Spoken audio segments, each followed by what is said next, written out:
अरे तू ललटेन ना, अरे अंधेरा का प्रतीक है। अरे जब तू रहली तो केहू बेरोजगार न रहे।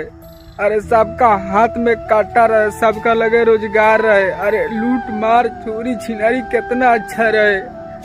अरे कौनो बेटी बहन स्कूल में ना जाए।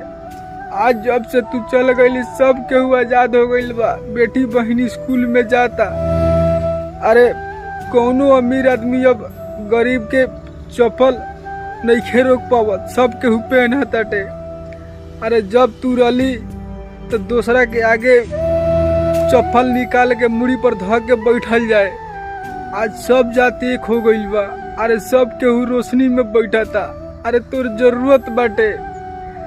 अरे तू रहली तो जातिवाद कितना होखे। आज जब से चल गई तब से सब जातिवाद खत्म। फिर तो जरूरत बा।